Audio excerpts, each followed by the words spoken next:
Sir speaker sir నేను I don't want to waste my time sir. అయితే అప్పుల గురించి మాట్లాడుతున్నారు. మరి నాణానికి ఒకవైపే చూపిస్తున్నారు కానీ మేము క్రియేట్ చేసిన ఆస్తుల గురించి కూడా ఈ ప్రభుత్వం చెప్పాలి కదా అధ్యక్ష. ఈరోజు మా ప్రభుత్వం వచ్చిన తర్వాత అధ్యక్ష మిషన్ భగీరథ కార్యక్రమాన్ని చేపట్టి ఈ రాష్ట్రంలో ప్రతి ఇంటికి త్రాగునీరిచ్చింది మా ప్రభుత్వం క్రియేట్ చేసిన ఆస్తి కాదా అధ్యక్ష? ఆర్ఎండ్బి డిపార్ట్మెంట్లో మా 10 ఏళ్ల కాలంలో 8,200 కిలోమీటర్ల డబుల్ లైన్ రోడ్ చేసింది ఈ రాష్ట్రానికి మేము క్రియేట్ చేసిన ఆస్తి కాదా? 321 కిలోమీటర్ల 4 లైన్ రోడ్డు, 382 బ్రిడ్జిలు, దేవాలయాలు, యాదాద్రితో పాటు దేవాలయాల నిర్మాణం మీద 2,800 కోట్లు ఖర్చు పెట్టింది ఈ ప్రజలకు ఈ రాష్ట్రానికి ఆస్తి కాదా? రైతు బంధు మీద 72,000 కోట్లు ఇచ్చాం. రైతు బీమాకు 6,800 కోట్లు, రైతు రుణమాఫీ మీద 28,000 కోట్లు, రైతులకు ఉచిత కరెంటు మీద 61,000 కోట్లు, గొర్రెల పంపిణీకి 5,000 కోట్లు, ఆసరా పెన్షన్లకు 61,000 కోట్లు. మీరు కూర్చుంటున్న స్పీకర్ సార్, ముఖ్యమంత్రి గారు, స్పీకర్ సార్, అర్థవంతమైన చర్చకు మాకు ఎప్పుడు అభ్యంతరం లేదు. కానీ అబద్ధాల ప్రాతిపదికన ప్రజలు శిక్షించిన తర్వాత కూడా ఇంకా ఇదే ఊకదంపుడు ఉపన్యాసాలతోని ప్రజల్ని మభ్యపెట్టాలని చూస్తే ప్రజలేమో అమాయకులు కాదు సార్. ఎందుకంటే అసెంబ్లీ ఎన్నికలలో లెక్క తేల్చారు. ఆ లెక్కతో సరిపోక ఇట్లనే మొదటి శాసనసభ సమావేశాలలో తొండి లెక్కలు అని చెప్తే పార్లమెంట్లో గుండుసునిచ్చారు. అయినా కూడా ఆలోచన మారలేదు, విధానము మారలేదు. కేసీఆర్ కిట్టులో ఏం అవినీతి జరిగిందో వారు కోరుకుంటే విచారణకి ఇద్దాం, దాని మీద కూడా పోదాం.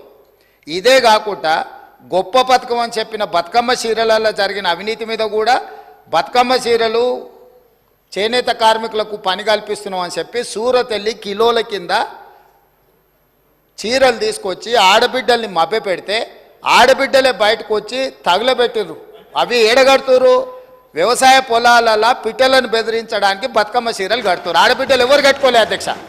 గొర్రెలు మా యాదవ్ సోదరులు అమాయకులు, మంచోళ్ళు, నమ్మితే ప్రాణం ఇచ్చేటోళ్ళు మా కుర్మ యాదవ్ సోదరులను అడ్డం పెట్టుకొని 100,000 కోట్ల రూపాయలు కొల్లగొట్టి మింగుతే ఇవాళ వాళ్ళ పంపకాలలో పంచాయతీలు వస్తే పోలీస్ స్టేషన్లో వాళ్ళే ఫిర్యాదు చేసుకుంటే ఆ కేసు ఏసీబీ విచారణకు తీసుకుంటే ఇవాళ ఇప్పటికే మీదనే 700 కోట్ల రూపాయలు వచ్చినాయన్నారు. ఇప్పుడు ఈడోళ్ళు వచ్చి కూర్చున్నారు.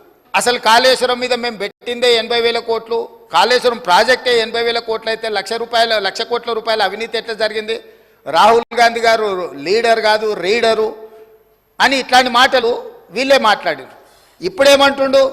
ఇప్పటి వరకు మేము 94,000 కోట్ల రూపాయలు కాళేశ్వరం ఖర్చు పెట్టినామంటున్నాడు. నిన్నటికి నిన్న పోయి చూసిర్రు ఎట్లా కూలిందో, ఇంకేమైనా మిగిలిందా లేదా అని. ఇవాళ ఇన్ని తప్పిదాలు చేసి ఉన్నాయని నమ్మి రంగారెడ్డి జిల్లాలో తమ రంగారెడ్డి జిల్లా నుంచి రిప్రజెంట్ చేస్తున్నారు అధ్యక్ష. మా మల్రెడ్డి రంగారెడ్డి గారు ఎప్పుడు మొత్తుకుంటుంటారు, అన్నీ మా భూములు అమ్ముకున్నారు, కనీసం మాకు రోడ్లు కూడా వేయలేదు, మా డ్రైనేజ్కి కనీసం మురికి కాలువలు కట్టుకోనికి కూడా నిధులు ఇవ్వలేదు, మా కాలేజీలు కూడా కట్టుకోవడానికి నిధులు ఇవ్వలేదని మా మల్రెడ్డి రంగారెడ్డి గారు అంటుంటారు. ఎన్ని వేల కోట్ల రూపాయల భూములు అమ్మినరో ఇవాళ లెక్క తీద్దాం అధ్యక్ష. ఇవాళ అప్పుల లెక్క ఏదైతే చెప్తుండో అమ్ముకున్న లెక్కలు చెప్తలేడు. ఇవాళ మేము ఇది కట్టినాం, మేము అది కట్టినాం, ఈ కట్టడాలు చెప్తున్నాం, అమ్ముకున్న లెక్కలు కూడా తెలవాలి కదా అధ్యక్ష. Please subscribe to KTV Telugu. KTV Telugu KTV Telugu. channel.